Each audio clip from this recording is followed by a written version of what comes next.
What is going on, everybody? Welcome back to Phones and Drones. This is something I was super excited about. It was kind of leaked recently, but this is that new Starlink router mini kit, and this is meant to act as any other router would to extend your Wi-Fi coverage from your Starlink mini. So a perfect situation or scenario for this is you need a better view of the sky, you have your actual Starlink mini dish out to the side somewhere, and your location where you actually are going to be using the internet is a little distance away and you don't have full coverage.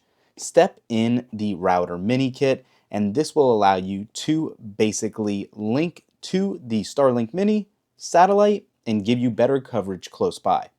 Or hypothetically, if you have your Starlink mini in one of your Tesla vehicles kind of mounted to the roof, you can set this in another location, say in your house, and actually still get that same coverage from this. If you are curious the stats really quick, I will show you this. If you jump into your Starlink app and go to shop, it is the first option here now, Starlink Router Mini, and you can see some of the details about it. It's only $40 if you're interested. And it tells you that this is an affordable, compact Wi-Fi 6 dual-band radio router designed for Starlink. With excellent range and performance, its small size makes it ideal for use as a mesh node to fill any dead spots in your home, increasing the Wi-Fi speed and range. And one router is good for about 1,250 square feet, ensuring you have a seamless Wi-Fi experience. And it does give you a note at the bottom here that says, for best performance, use a wired connection for your router. If connecting to your mini, use 15-meter mini Starlink Ethernet cable. If connecting to another Starlink router, use an RJ45 Cat5e or greater. If connecting to a Gen 2 router, a Starlink Ethernet adapter is required.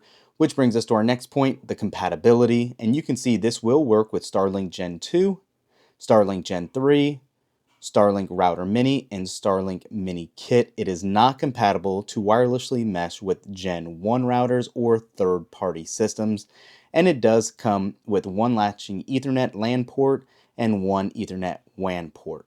So, it is lightweight, it's not even a pound. Let's go ahead and open this baby up and unbox it for you and show you what you get. I'm actually super excited for this, especially for some of the use cases I plan to use it for. It shows you exactly how to set it up and what it comes with as well here. Again, you can get it all configured with the Starlink app and the use cases on this little single card. It does come with screws, brackets, and all of that if you do want to mount it somewhere permanently. I don't know a lot of people will be using that simply for the fact that this is meant to be portable and travel friendly. And right when you pull it out of the box, take a look at how tiny this router is. It really matches the design and aesthetic of the Starlink Mini. And damn, I'm actually shocked just how tiny this is. It looks really good as well. There's your ports as well, your Ethernet ports, power, your restart button if you need as well. Yeah, it looks like the input's 9 volts or 1.6 amps as well. So if you're going to be using a power bank to charge these if you're out and about, this will be powered pretty easy and it shouldn't suck on a lot of power. Aside from that, you have your book of regulatory notes here. We'll just pluck that to the side. Your base stand. It's actually metal. It's pretty nice for a $40 accessory. Nice little grips on the bottom. Your power cable and wall connector. Again, it's that barrel connector, not a surprise. It's not a USB Type-C port, unfortunately. And that's it. So, nothing else in the box. Pretty simple here. Let me go ahead and plug it in, get it set up, and we'll be right back.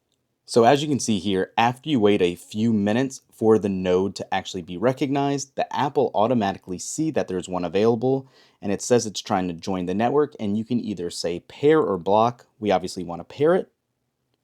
It's letting you know it will extend the coverage. We'll go ahead and continue.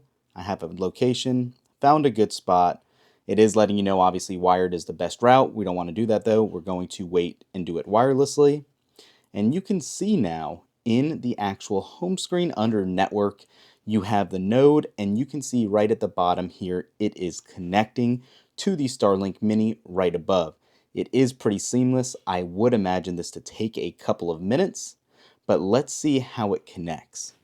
So as you can see, you have a little LED indicator here Also, you can see the status on the bottom. You can see that little glowing green light, and also on the back by one of the ports. It's kind of hard to see. Hopefully you can see that in the video here, but that's letting you know it's online ready to go. And then once that's all set up, you can always see if it's in a good location or not, because as you can see here, it's showing yellow saying it is a slow connection because we're a little farther away from where the actual Starlink Mini is. But if we were to move it, I'll show you what that looks like. When you have an ideal location set up, you can see everything showing is white again, no more yellow warnings, no slow signs. And as you typically can do, you can see what devices are connected here. And there is only one currently, that is this iPhone. But you can kind of see your signal strength and all your other metrics that you need to see here as well. And you're good to go. And we went from 2 bars to 3 bars where we're located and have no issue. Again, I think for 40 bucks, this is a great value proposition and a must-have for anybody needing to extend their coverage with a Starlink Mini or any of the other compatible kits. So again, you can pick this up right in the app. I'd throw up a link, but it is only available in certain locations. So keep that in mind. You will have to go into your router or into the app for it to find that router as well. But yeah, pretty quick, pretty easy setup. You can see everything's connected and how it's working right from here. If we wanted to jump in and let's just say we want to play a game, let's see exactly how long this takes to load. Not bad at all. Let's go to battle. Searching for opponents. We can't control how long this would take, but pretty quick and easy, and you're good to go. So, not too shabby at all. Let's go ahead and actually do a speed test just because. And let's see how this comes out. So it says connected to the internet already, SpaceX Starlink. Let's say go. And again, mind you, this is actually out in the Cybertruck outside of the house, and you can see exactly what it's pulling in. Not too shabby at all, especially in a pinch or if you're traveling and you don't have any other reliable service. I think that's more than acceptable. Let me know in the comments down below what you think. Upload speeds are always going to be something that needs to be addressed with these.